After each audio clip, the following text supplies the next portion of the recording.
여러분 안녕하세요. 묵쌤의 인문학TV입니다. 오늘은 춘분이 지나고 봄이 왔는데요.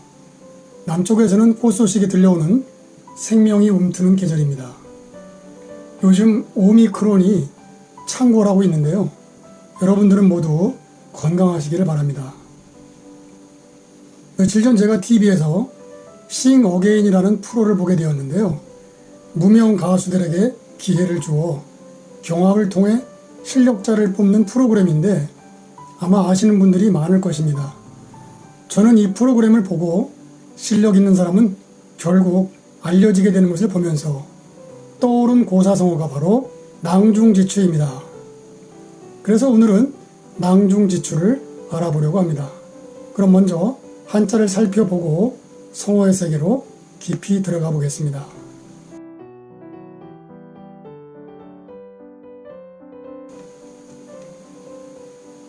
주머니 낭, 가운데 중, 어조사지, 송구추, 낭중지추. 중국어에는 낭중지추이, 낭중지추이. 주머니 낭자가 매우 어려운 한자이지만 의외로 우리 생활에 많이 쓰이고 있습니다. 예를 들면 배낭, 침낭, 모낭, 정낭, 담낭 등 신체 부위에도 많이 쓰이는 한자입니다. 그리고 송구추자가 새로 나왔는데요. 우리가 쓰는 말 중에 입추의 여지가 없다라는 말이 있는데요. 입추란 송곳을 세운다는 말로 이 말은 송곳 끝을 세울 수 없을 정도로 사람이 꽉 들어찼다는 표현입니다. 낭중지추란 글자 그대로 풀면 주머니 속의 송곳이라는 말로 재능이 뛰어난 사람은 숨어 있어도 저절로 사람들에게 알려진다는 말인데요. 이 성어가 어떻게 해서 생긴 말인지 성어의 유래로 들어갑니다.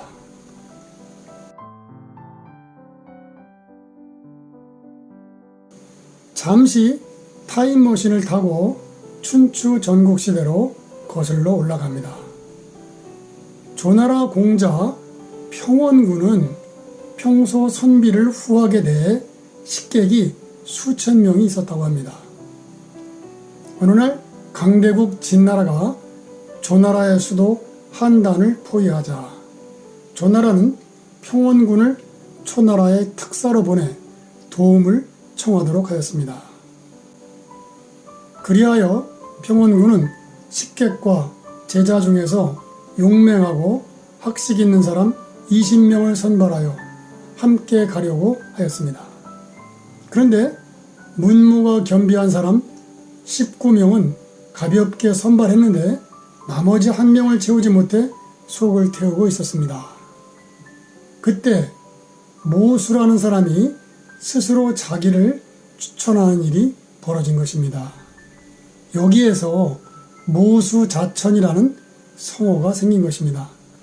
모수가 자기를 천거하는 뜻밖의 일이 벌어지자 평원군은 이렇게 말했습니다. 이보시오 모수 선생, 훌륭한 사람이 세상에서 드러나게 되는 것은 마치 주머니 속의 송곳과 같아서 그 끝이 드러나게 마련이오. 그런데 선생은 나의 식객으로 3년이나 있었는데 나는 당신에 대해 들어본 적이 없어. 이것은 당신이 별 볼 일 없다는 뜻이 아니겠소? 이 말을 들은 모수는 이렇게 대답합니다. 저는 오늘에야 당신의 주머니 속에 넣어달라고 부탁드리는 것입니다.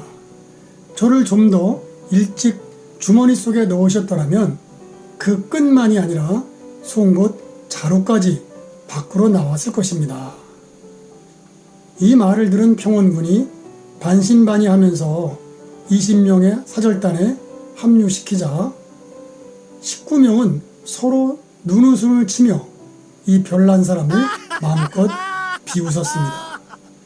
이윽고 평원군과 그 일행이 초나라에 도착하여 초나라 왕과 더불어 해가 뜰 때부터 점심때까지 담판을 벌였지만 초나라 왕은 좀처럼 출병을 약속하지 않는 것이었습니다. 이런 상황을 간파한 모수는 칼을 지닌 채 회담장 근처로 올라가 평원군에게 이렇게 소리를 쳤습니다. 주군! 진나라가 쳐들어오면 나머지 육국이 합쳐서 막아내자는 약속이 합종인데 합종을 할 것인지 말 것인지는 간단한 문제인데 이렇게 긴 시간을 결판을 내지 못하는 것은 무슨 이유입니까? 그러자 초나라 왕이 노하여 말하기를 당장 내려가지 못할까? 내가 지금 평원군과 말하고 있는데 너는 웬 놈이냐? 그러자 모수는 칼을 지니고 초나라 왕으로 다가가며 이렇게 말했습니다. 지금 왕께서 초나라에 사람이 많음을 믿고 저에게 큰 소리 치시지만 지금 10걸음 안에 왕을 지켜줄 초나라 사람은 한 명도 없고 왕의 목숨이 지금 모수의 손에 달려있는데 우리 주군 앞에서 나를 꾸짖는 것은 무슨 경우입니까? 최근에 초나라가 좀 강성해졌다고 자만해지신 것 같은데 진나라의 어린 장수 백기에게 당신 아버지가 수모를 당하신 것을 벌써 잊었단 말입니까? 좀 창피한 줄을 아십시오. 이 합종책은 초나라를 위한 것이지 조나라를 위한 것이 아닙니다. 이 담대하고 거침없는 말을 들은 초나라 왕은 맞소, 내가 잠시 생각을 잘못했소이다. 선생의 말을 따라 합종을 약속하고 조나라를 돕겠소.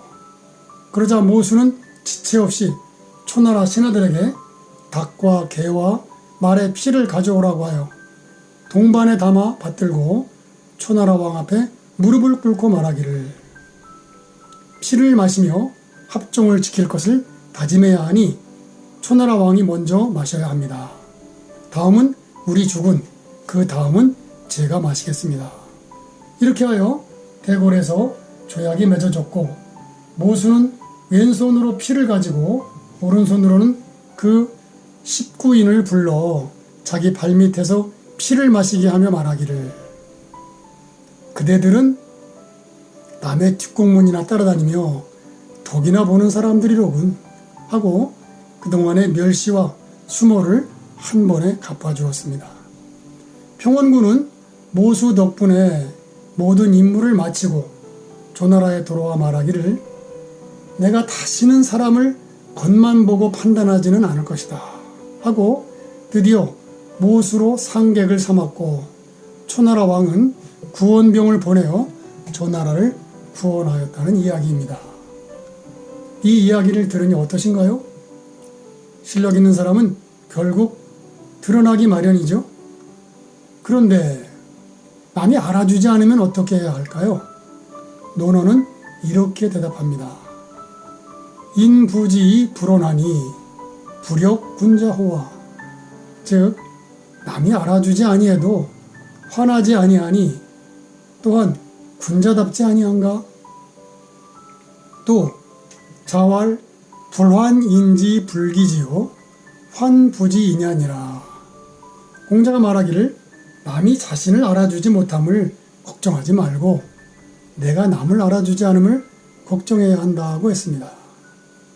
남이 알아주면 다행이지만 그렇지 않더라도 군자답게 남을 알아주며 살아가는 것도 괜찮지 않을까요? 오늘은 여기까지입니다. 감사합니다.